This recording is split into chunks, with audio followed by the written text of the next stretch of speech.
Hey guys, how's it going? Uh, so just want to give you guys,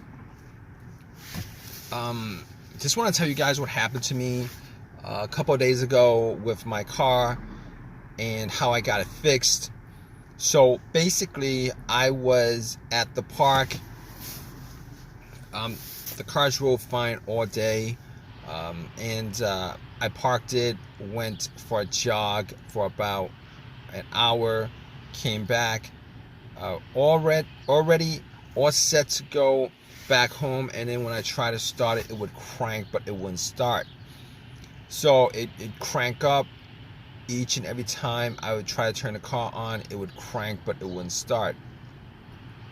So basically, I thought originally it might have been the battery that was causing it, but I remember I changed the battery up about 6 months ago. Got the battery from Walmart. It was one of these value brand batteries. And you know what? I assumed that it was the battery. I was hoping it was the battery because that was one of the cheaper fixes. But regardless, I was kind of on the fence about it because the crank was very strong. Normally, it was a weak battery or a bad battery or a dead battery. That would be a kind of like a slow crank, a low crank, a slow crank, or it wouldn't start off. So I was thinking, turn on the headlights, went out, checked up beams, the headlights to see whether they were strong or not, just to give me, just to see where the batteries were at. So I went out, checked the headlights. The headlights were very, very strong, and at that point, I was thinking it probably wasn't a battery. So I popped the hood and looked at the battery just to see, because I thought that was the main reason for it.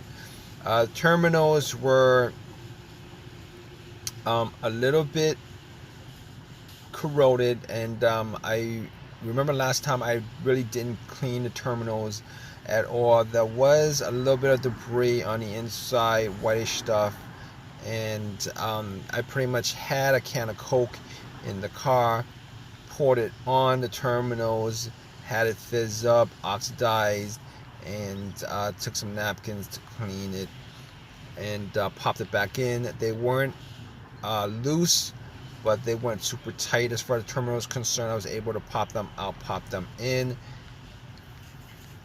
and I was hoping that would resolve the issue. Went back, tried to start it, it would crank again, it wouldn't start.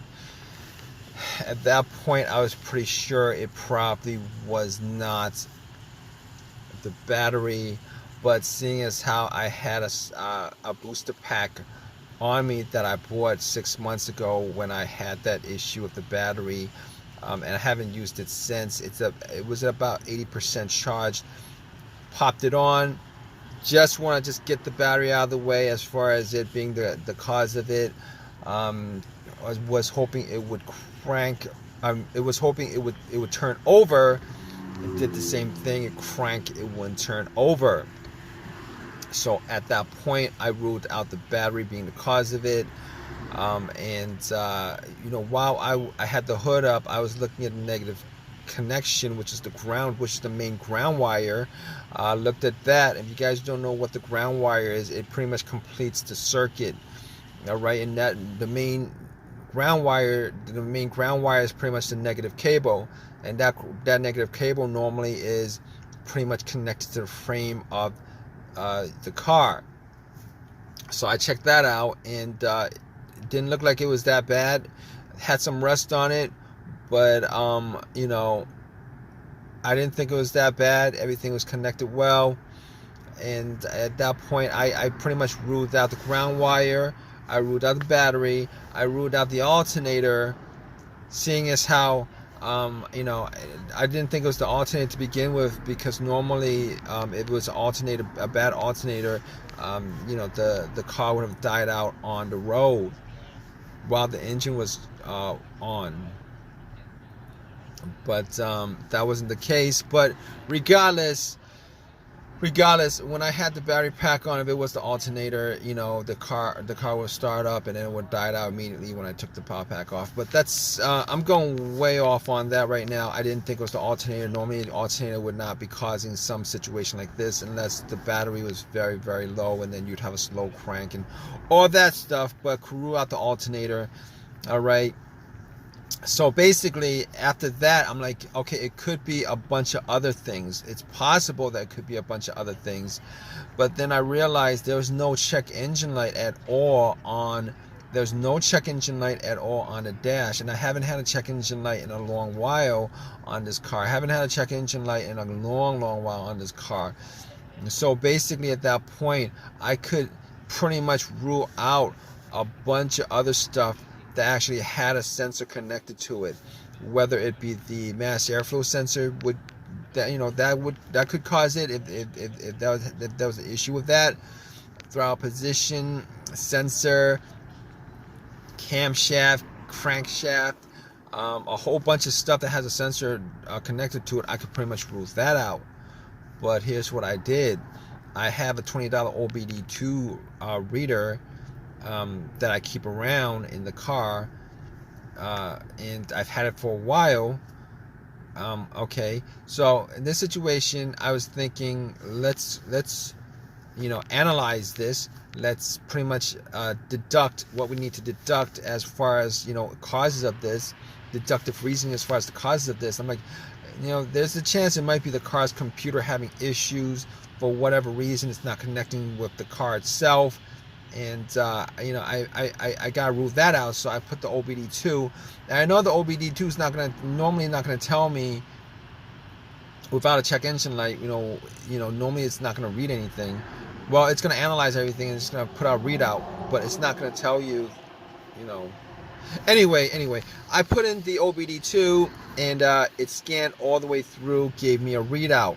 At that point, when it gave me a readout, I knew that there was no issues with any kind of communication issue with the car's ECU, the car's computer, to the car itself, and obviously it came up with there's no codes whatsoever. Everything looked good. So just from doing that, I could rule out the car's computer being the issue. I could rule out any single sensor every single sensor that may that may be causing this. I could anything that had a sensor that could be causing it, that the OBD2 scanner could read. I could rule all those things out. So at that point, I was stuck with a couple of things. One of those things could be either a fuse, a relay, fuel pump filter, maybe the ignition switch, maybe the ignition cylinder. But here's the thing. All right. Okay. So I got to the fuse box. Okay. We're going down the list of things to look for. I go down to I get to the fuse box and checked out all the fuses to make sure there were no blown fuse. I did not have a fuse tester on me, so I tried to smell to see whether there was any kind of smell, any kind of burnt fuse, burnt smell, whatever. There was nothing like that. So I could kind of rule all of that out. Not that I mean, there's possible that there's a blown fuse and I wasn't able to spot it, but normally you would use a fuse tester for that. So basically, we're left with relays, and the fuel pump as major failures that could be causing this issue.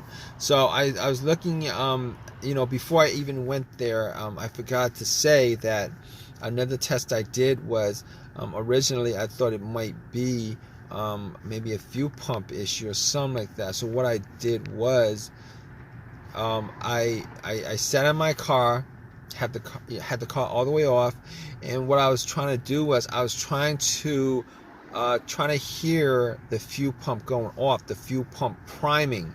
All right, so normally the best way to do that is if you had another person right next to where the fuel cap is, you take the fuel cap off where you put gas in, and you would listen while somebody turns the car to the on position.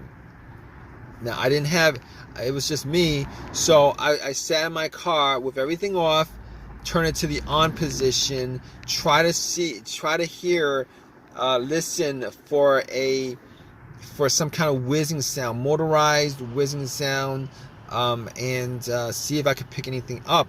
I wasn't able to pick anything up either way, whether there was a sound or not. So at that point,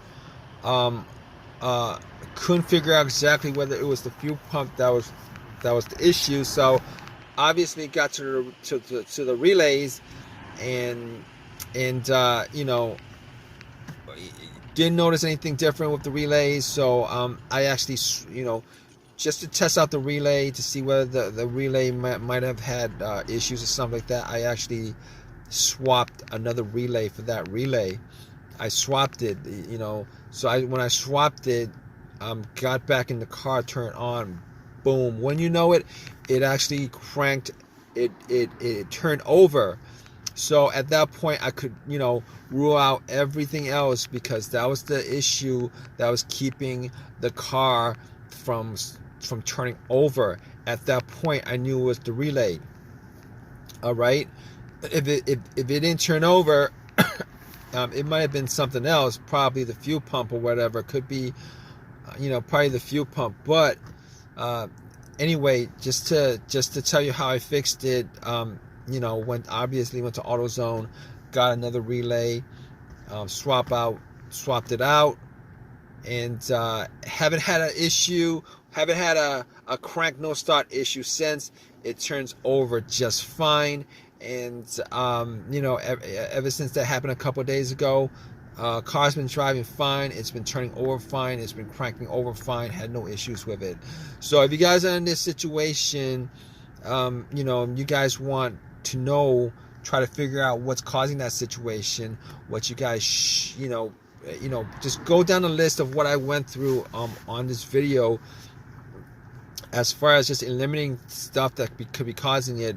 There's a good chance that, you know, your problem could be caused by one of those you know, one of those things. But in any case, hope you guys enjoyed this video. If you guys have any comments, please leave a comment in the comment section. Please subscribe. Please give me a thumbs up. I really appreciate it. Hope this has helped you guys out. All right, guys, take care.